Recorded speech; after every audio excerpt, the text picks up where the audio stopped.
Un policier a donné un coup de pied à un Navy SEAL noir en pleine salle d'audience. Mais un coup de fil a tout changé. La suite vous laissera sans voix. La salle d'audience était bondée, chaque banc occupé par des corps agités, penchés en avant, attendant un verdict qui semblait déjà truqué. Des néons brillaient d'en haut, se reflétant sur les panneaux de bois poli qui s'étendaient d'un mur à l'autre, leur éclat brisé par les mouvements nerveux des jurés et les gribouillages des journalistes. Un silence pesant régnait dans la salle, de celui qui fait résonner le moindre froissement de papier comme le tonnerre. Le Navy SEAL, un homme dont le calme s'était forgé sur les champs de bataille étrangers, était assis le dos droit à la table de la défense, sa veste d'uniforme pressée contre ses larges épaules. Il observait la salle avec la discipline de quelqu'un qui a essuyé des coups de feu, mais derrière son regard fixe se cachait une fatigue plus profonde que la guerre. Il s'attendait à ce que le combat dans cette salle d'audience soit rude, mais rien n'aurait pu le préparer à l'humiliation qui allait se produire. L'officier à la barre des témoins se hérissa, le visage imprégné d'une fureur à peine contenue. Chaque question posée avait érodé une couche de son récit soigneusement préparé, et les fissures dans sa confiance avaient commencé à apparaître. La sueur perlait sur ses tempes, ses poings se serraient tandis qu'il réalisait que l'homme en face de lui, celui-là même qu'il avait tenté de dépeindre comme dangereux et dérangé, démêlait son témoignage morceau par morceau. Le SEAL resta silencieux, laissant son avocat insister sur les questions, mais sa seule présence suffisait à le provoquer.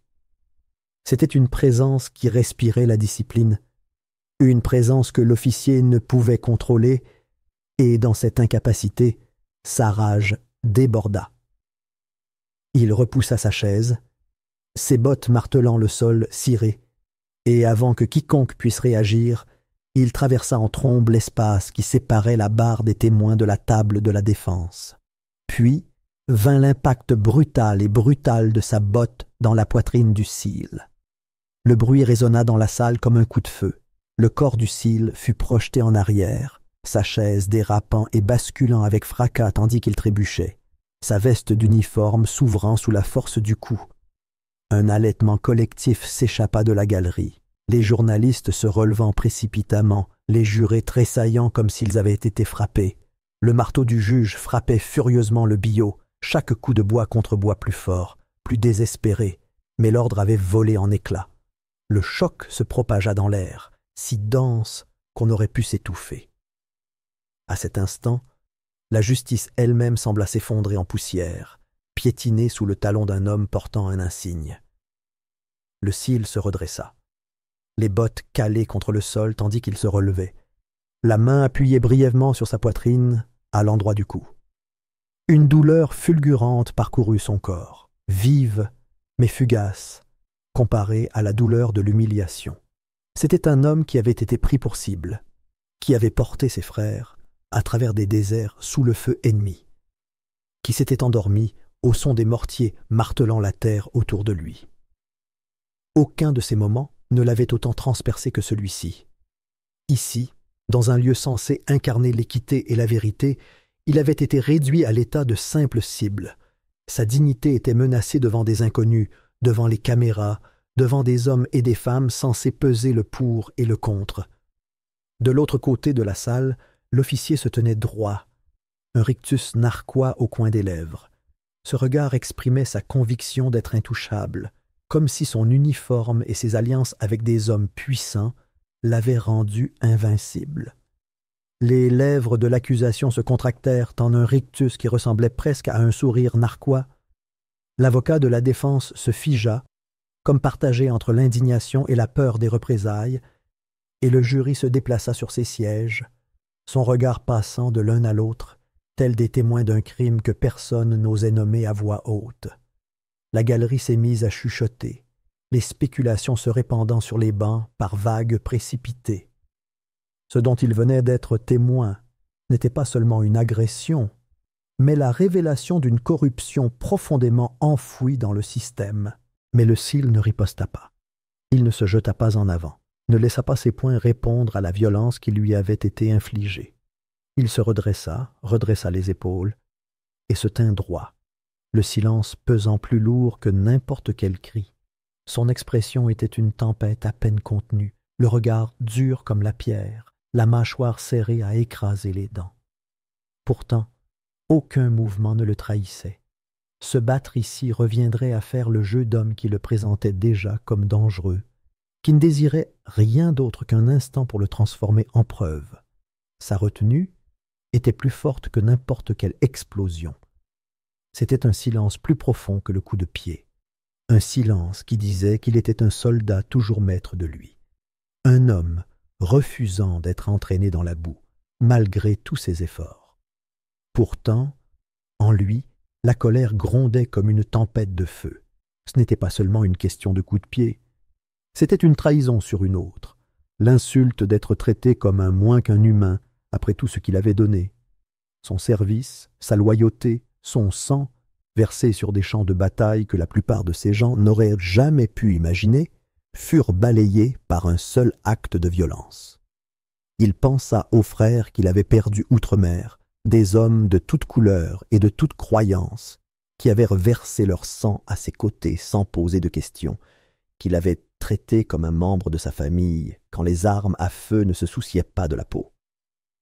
Être moqué maintenant, être abattu au cœur de sa propre patrie, était une insulte inoubliable. Les yeux de l'officier brillaient de l'arrogance de quelqu'un convaincu de s'en sortir indemne. Il croyait en son pouvoir, au bouclier du système qui l'entourait, aux protections tacites promises par le juge et les politiciens qui chuchotaient dans les coulisses. Mais ce qu'il ignorait, c'est que cet acte, ce coup de pied imprudent donné dans un moment de rage, avait déclenché quelque chose. Il avait allumé une mèche enfouie sous le parquet poli de la salle d'audience, une mèche qui brûlerait invisible mais irrésistible, provoquant une explosion qui ébranlerait toutes les fondations sur lesquelles il se tenait. La poitrine du Sial palpitait encore, ses poumons reprenaient leur souffle tandis qu'il reprenait son équilibre, mais ses yeux brûlaient d'un autre feu. C'était le feu de la détermination, celui d'un homme qui avait affronté des armées et était prêt à affronter un système tout aussi corrompu, tout aussi dangereux. Ce que personne dans cette pièce ne comprenait encore, c'est que cet acte de brutalité, destiné à l'humilier et à le réduire au silence, avait eu l'effet inverse. Il avait réveillé quelque chose de plus grand, un jugement qui se dirigeait déjà vers eux comme une tempête déferlante à l'horizon. Le Sial se tenait immobile, sa présence imposante même dans le silence. Et bien que le marteau du juge claquât encore contre le billot dans un désespoir futile, rien ne pouvait effacer la vérité de ce qui venait de se passer. La justice avait été mise à terre ce jour-là, mais elle se relèverait, et alors le système qui l'avait bafoué finirait par trembler. Le Sial se rassit sur sa chaise avec un calme délibéré, le poids de la salle d'audience pesant sur ses épaules, comme si les murs eux-mêmes se rapprochaient. Il tira une fois sur le devant de son uniforme, lissant le tissu là où la botte de l'officier avait laissé sa marque, mais son esprit était déjà ailleurs. Ce n'était pas la douleur dans sa poitrine qui le consumait maintenant, c'était le flot de souvenirs qu'il ne pouvait contenir. Il surgissait spontanément, remontant avec la même force que le coup qu'il venait de subir, des images se superposant sur les murs stériles et le bois poli de la salle, jusqu'à ce que la salle d'audience se fonde dans quelque chose de complètement différent. Il se revoyait en terre étrangère, ses bottes s'enfonçant dans la poussière d'un désert sans nom, entouré d'hommes qu'il appelait frères, sans hésitation. Il s'était battu côte à côte, noir, blanc et noir, liés non par la peau mais par la survie. Ces hommes lui avaient confié leur vie et il leur avait confié la sienne. Ce lien était réel, indestructible, forgé sous le feu. Et pourtant, ici, de retour sur le sol qu'il avait défendu, il était assis, meurtri et rabaissé, non pas comme un héros, mais comme un homme acculé par son propre pays. Il se souvenait du jour où il était rentré de sa dernière mission, descendu de l'avion sous les acclamations, son uniforme imprégné de la fierté du service. Ses voisins étaient alignés dans la rue, agitant des drapeaux et lui applaudissant. L'espace d'un instant, Il avait cru que les sacrifices comptaient, que chaque cicatrice avait du poids aux yeux de ceux qui l'avaient protégé. Cette illusion s'était rapidement effondrée. Peu après, alors qu'il traversait le même quartier en civil, il avait été arrêté, placé contre un mur, fouillé avec des mains plus rudes que celles de l'ennemi. Ceux-là même qui avaient applaudi son retour avaient détourné le regard tandis que les officiers riaient, le traitant non pas comme un vétéran mais comme un suspect. Cette contradiction ne le quittait jamais. Elle avivait la douleur de chaque injustice, de chaque regard soupçonneux, de chaque présomption de culpabilité avant même d'avoir été prouvé innocent. Maintenant, assis dans cette salle d'audience, les souvenirs de ces humiliations se superposaient au moment présent, au point qu'il était impossible de distinguer où l'un finissait et où l'autre commençait. Le procès lui-même n'était guère plus qu'une mise en scène, et les Seals le savaient. Le juge-président, un homme dont la réputation avait longtemps été chuchotée mais jamais punie, portait sa partialité comme une seconde robe. Il s'adossait à son siège avec l'assurance d'un intouchable, balayant les objections d'un revers de main, son regard se tournant d'un air entendu vers l'accusation dès que la défense osait aller trop loin. Les rumeurs de sa protection allaient bon train, des alliés politiques aux intérêts cachés, des faveurs échangées dans des coulisses enfumées, le genre de pourriture qui prospère dans l'ombre. Chaque coup de marteau retentissait, non pas pour la justice, mais pour la complicité qui résonnait dans la salle. Le procureur ne faisait pas mieux. Chaque mot qui sortait de sa bouche était poli, répété, prononcé avec l'assurance suffisante d'un homme soutenu par l'argent et le pouvoir. Sa campagne était financée par des entreprises liées de longue date à des contrats militaires, des entreprises cherchant désespérément à discréditer les Seals, et son témoignage passait sous silence. L'affaire ne concernait pas les accusations insignifiantes qu'on lui avait imputées. Celle-ci n'était qu'une diversion, un écran de fumée pour masquer le feu qui se cachait sous ses pieds. La véritable menace résidait dans ce qu'il connaissait. La corruption, infiltrée dans les veines des contrats et des accords, des conseils d'administration à Washington. Le discréditer ici signifiait protéger des milliards là-bas. Chaque fois que le regard du procureur se posait sur lui, ce n'était pas celui d'un procureur en quête de vérité, c'était celui d'un homme protégeant les puissants, veillant à ce que leurs secrets restent enfouis. Et puis, il y avait l'officier, celui qui avait osé traverser la salle d'audience et lui planter un coup de pied dans la poitrine. Il n'avait pas agi uniquement par impulsion. Les Seals le voyaient maintenant, dans le regard de l'officier, dans la crispation de sa mâchoire, dans les légers hochements de tête qu'il échangeait avec les hommes dans la galerie, vêtus de costumes trop élégants pour être des observateurs occasionnels. Il n'était pas un simple homme au caractère bien trempé. Il était un pion dans un jeu plus vaste, un soldat d'une confrérie non pas d'honneur, mais de corruption. Derrière son insigne se cachait un bouclier protecteur, des politiciens qui fermaient les yeux, des hauts gradés qui privilégièrent le silence à la justice, un système qui récompensait la brutalité lorsqu'elle servait leur cause. Le coup de pied était une insulte, certes, mais c'était aussi un message. Vous n'êtes pas en sécurité ici, vous n'êtes pas protégés, et personne ne nous arrêtera. Chaque regard échangé entre l'accusation et le juge portait le même message. Leurs regards bougeaient comme des fils tendus, leurs gestes chorégraphiés avec la précision d'un scénario répété bien avant le début du procès. Les objections de son avocat étaient écrasées avant même qu'elles n'atteignent leur plein souffle, étouffées comme si les mots eux-mêmes avaient été interdits. C'était comme si chaque réplique de la pièce était déjà écrite et son rôle se résumait à subir l'humiliation jusqu'à la tombée du rideau. Le Seal regardait le spectacle se dérouler, la respiration régulière, son silence refusant de plier. Il reconnaissait un champ de bataille, et celui-ci ne faisait pas exception.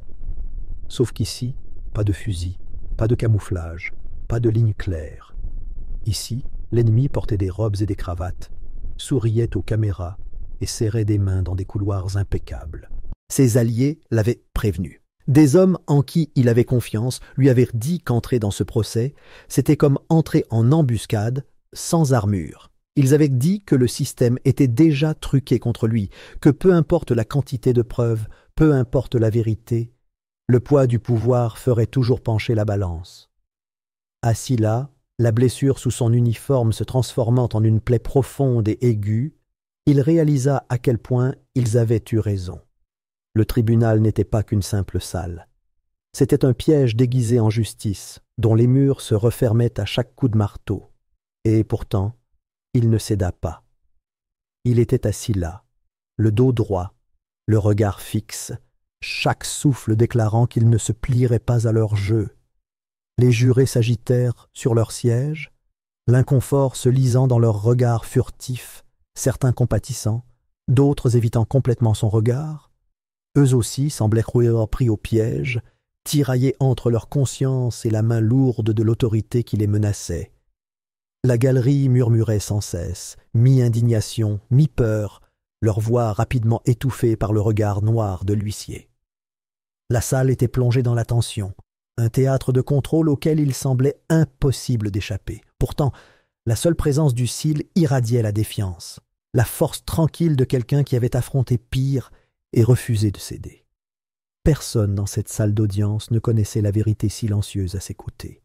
Il ne voyait qu'un homme seul, un soldat abandonné, une cible privée de protection. Ce qu'il ne voyait pas, c'était le poids de ses relations, la confiance qu'il avait gagnée auprès de ceux qui croyaient encore à l'honneur. Ils ignoraient qu'il portait en lui un lien plus fort que la corruption qui tapissait les murs autour de lui. Ils ignoraient qu'il avait quelqu'un, une force d'autorité que même ce réseau de pouvoir ne pouvait réduire au silence, à portée d'un simple appel. Assis là, meurtri mais intact, son regard se durcissait de détermination. Pourtant, personne dans cette salle d'audience ne réalisait qu'il avait quelque chose, ou plutôt quelqu'un qui pouvait tout changer. Son appel suivant allait briser la confiance béate de tous ceux qu'il croyait impuissants. Le tintement sec de la cloche de récréation perça l'attention, son écho métallique se répercutant sur les hauts plafonds comme le signal d'un cessez-le-feu temporaire.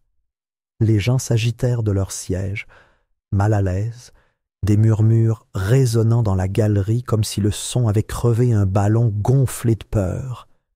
Le cil se leva lentement, chaque mouvement étant réfléchi, ses bottes résonnant doucement sur le parquet. Bien que l'ecchymose qui lui traversait la poitrine palpitât à chaque respiration, son sang-froid ne faiblit jamais. Il se déplaçait avec la même précision contrôlée qu'il avait portée sur le terrain ennemi, chaque pas lui rappelant que la discipline était sa meilleure arme. L'officier qui lui avait donné un coup de pied se tenait de l'autre côté de la salle, adossé nonchalamment à la balustrade, l'arrogance dégoulinant de son sourire narquois comme si rien n'avait bougé. L'accusation échangea des regards entendus avec le juge, convaincu que le contrôle de la salle était toujours entre ses mains. Pourtant, alors que le cil se dirigeait vers un coin tranquille près des épais rideaux, un léger changement d'air le suivit, inaperçu de ceux qui étaient trop sûrs de leur pouvoir. Il fouilla dans sa veste et en sortit un petit appareil noir, un téléphone sécurisé, discret pour qui ne savait pas ce que c'était, mais familier aux hommes qui l'avaient emporté dans des zones de guerre où le silence pouvait être synonyme de survie.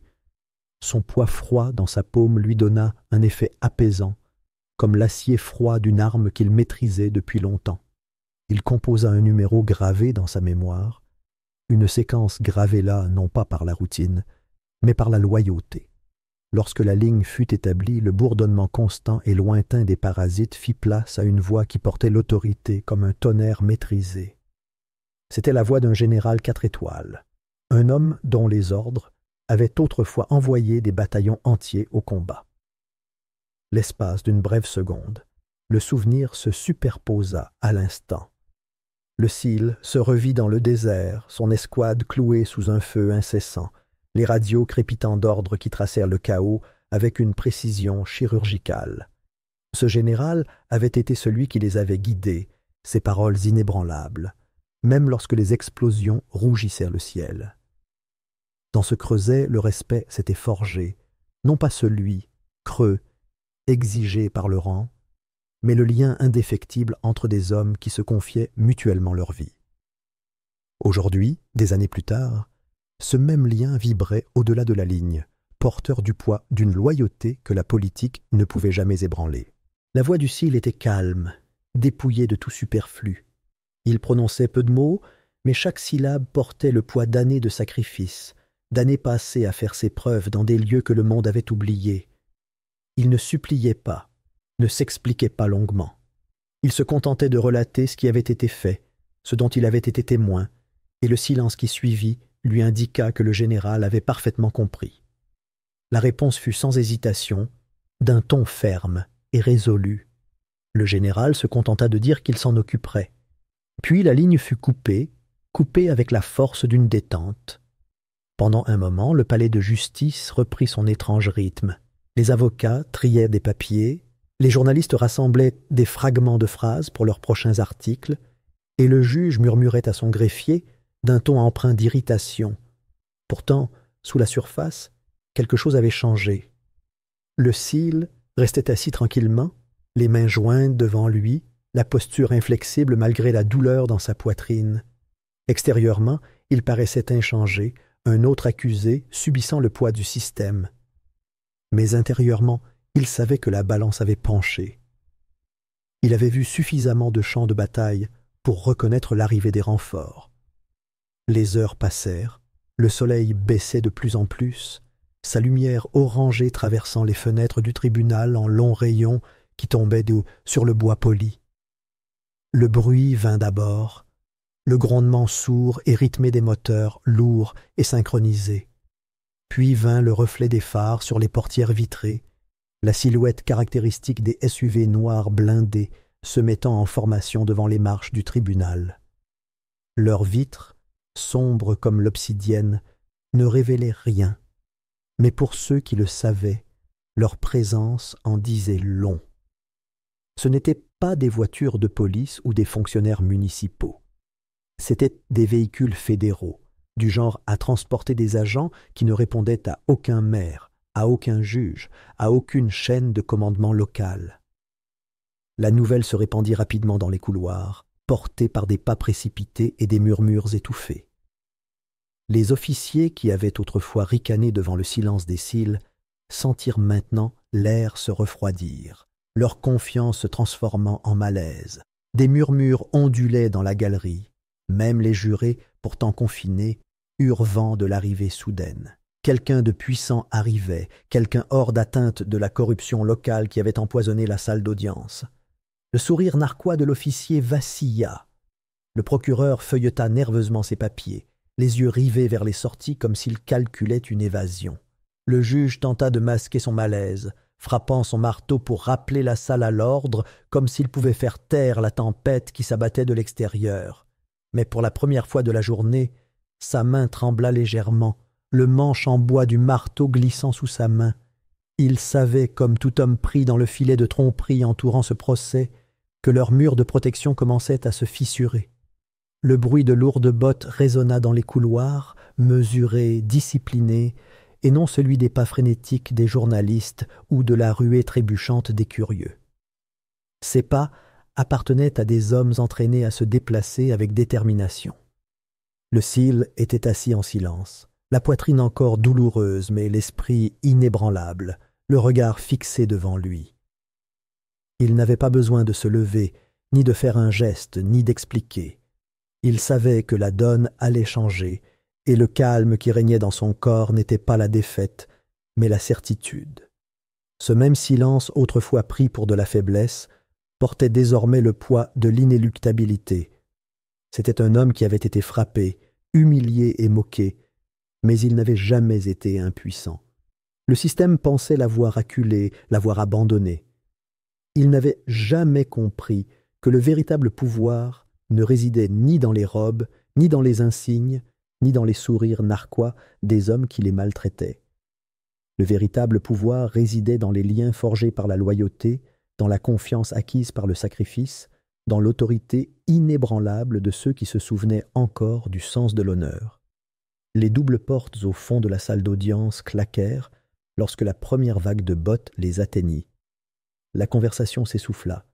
la galerie sombrant dans un silence gêné au son des clés et du cliquetis des serrures. Le Seal se pencha légèrement en arrière, le visage indéchiffrable, mais dans sa poitrine, une vibration constante résonnait, la certitude que la justice approchait. Il savait que la suite allait bouleverser la salle d'audience, et lorsque les portes s'ouvriraient enfin, la salle ne serait plus jamais la même. La suite allait bouleverser l'équilibre des pouvoirs et forcer les corrompus à se mettre à couvert.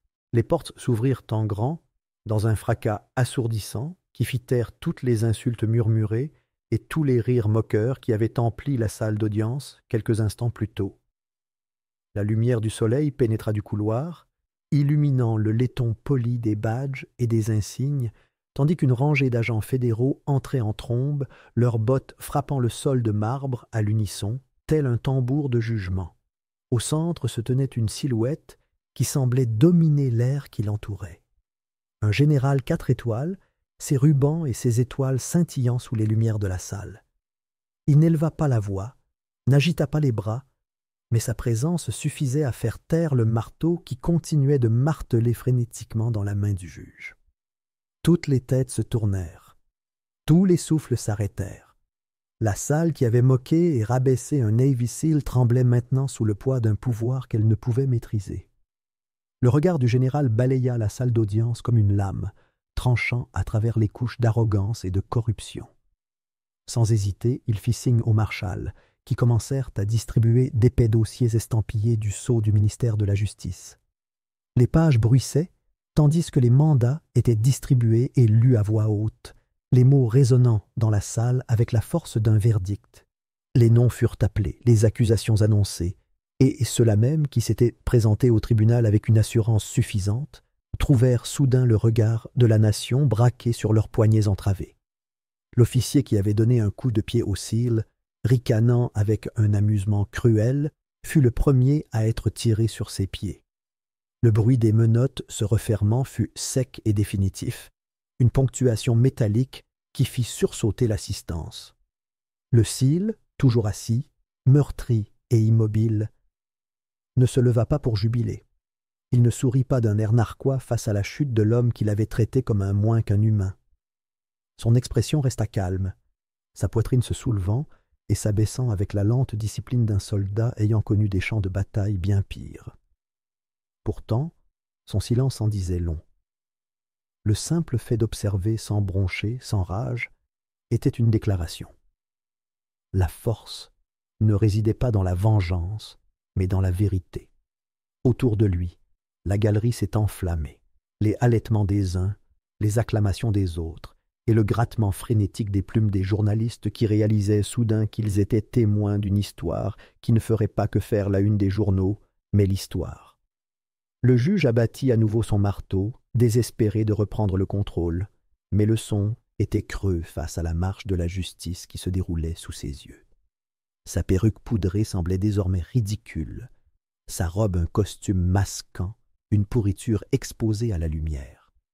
Lorsque le général tourna les yeux vers le tribunal, le juge hésita, les lèvres tremblantes, balbutiant des dénégations. Pourtant son nom, lui aussi, figurait sur la liste. Ses crimes, autrefois dissimulés sous des couches de bureaucratie et de faveur, furent lus à voix haute pour que tous les entendent. Corruption, obstruction, complot. Son marteau lui glissa des mains, heurtant le bois avec fracas, un bruit pitoyable et faible comparé aux acclamations qui s'élevèrent lorsque les commissaires le saisirent par les bras et l'emmenèrent. Le juge qui s'était moqué d'un vétéran sortit alors en traînant les pieds, tel un criminel, son autorité instantanément déchue. Mais la chute ne s'arrêta pas là. Depuis la tribune, un lobbyiste d'entreprise vêtu d'un costume sur mesure coûteux tenta de se lever, le visage rouge d'indignation, mais les agents s'avançaient déjà vers lui. Il cria que c'était une erreur, qu'il était intouchable. Mais les documents entre les mains des agents prouvèrent le contraire. Corruption, collusion, trafic d'influence par le biais de tractations en coulisses. Son empire s'effondra en quelques secondes. Les flashs des caméras fusèrent tandis qu'il était menotté. ses chaussures cirées grinçant au sol, tandis qu'on l'escortait dehors aux côtés des mêmes agents qu'il avait autrefois achetés. Chaque arrestation provoquait une nouvelle vague de choc dans la salle d'audience. Le procureur, pâle et en sueur, tenta de s'éclipser discrètement, mais les agents l'attendaient. Son nom aussi fut lu, son titre arraché aussi facilement qu'un masque. Le temps que le ratissage soit terminé, la salle d'audience qui avait autrefois moqué un homme sombrait dans un silence stupéfait, dépouillé de son faux pouvoir. Malgré tout cela, le Seal demeura immobile, son calme inflexible. Il supportait ses contusions sans se plaindre, la marque d'une botte brûlant encore ses côtes, mais il refusait de se laisser définir par cette douleur. Dans son silence résidait la dignité, dans sa retenue la force. Le système même qu'il avait raillé s'effondrait sous le poids de sa propre corruption, et il n'avait pas besoin d'élever la voix ni de lever la main pour que justice soit faite. Il avait enduré l'humiliation avec une détermination silencieuse, et cette détermination brillait désormais plus fort que n'importe quelle médaille accrochée à sa poitrine. Dehors, les rugissements de la foule se faisaient déjà entendre. Les manifestants, rassemblés en colère, acclamèrent la nouvelle qui se répandait comme une traînée de poudre. Les journalistes se ruaient dans la salle d'audience, leurs appareils photos s'allumant, leurs voix lançant des questions, s'efforçant de capturer chaque mot, chaque image, chaque détail de l'instant. Les gros titres allaient bientôt faire le tour du pays. Un vétéran, déshonoré devenu malgré lui, un héros de la vérité, un homme qui avait affronté la corruption et en avait révélé les fondements au monde. Lorsque la salle d'audience se vida enfin, seul le Seal resta assis un instant. Il se leva lentement, d'un geste réfléchi, chaque muscle douloureux mais inflexible. Alors qu'il s'avançait dans la lumière du soleil qui éclairait les marches du palais de justice, les acclamations de la foule s'élevèrent autour de lui, un son qui semblait alléger de ses épaules le poids d'années de silence et de mépris. Il ne sourit pas, ne salua pas, ne savoura pas l'instant. Au contraire, sa voix portait doucement mais fermement, par-delà les caméras et les micros, jusqu'à quiconque voulait l'entendre. Un soldat pouvait être frappé à coups de pied, disait-il, mais pas la justice. Les mots résonnèrent dans l'air, plus lourds que n'importe quel marteau, plus profonds que n'importe quelle blessure. Ce n'était pas le cri de triomphe d'un homme en quête de vengeance, mais l'avertissement constant de quelqu'un qui comprenait le sacrifice. Il savait que ce moment ne le concernait pas seulement, mais aussi les innombrables autres réduits au silence par des systèmes conçus pour les détruire. Son ton calme n'était pas seulement une affirmation de survie, mais un défi lancé à tous ceux qui pensaient que l'oppression pouvait rester impunie à jamais. Alors que les caméras captaient chacun de ses pas vers la lumière, la vérité se répandait plus vite que les mensonges ne l'avaient jamais fait. Ce n'était plus le procès d'un seul homme. C'était le début d'une prise de conscience, d'une révolution de voix refusant d'être réduite au silence. Si cette histoire vous a bouleversé, ne vous contentez pas de la regarder. Partagez-la, commentez-la et faites savoir au monde que le silence face à l'injustice n'est jamais la fin. C'est le début d'une révolution. Avertissement. L'histoire que vous venez de regarder est fictive. Elle a été créée pour dénoncer les dures réalités des préjugés raciaux, des violences policières et des abus de pouvoir. Ce récit vise à sensibiliser, à susciter l'indignation et à inciter à l'action pour la justice, la responsabilité et le respect de tous ceux qui ont servi.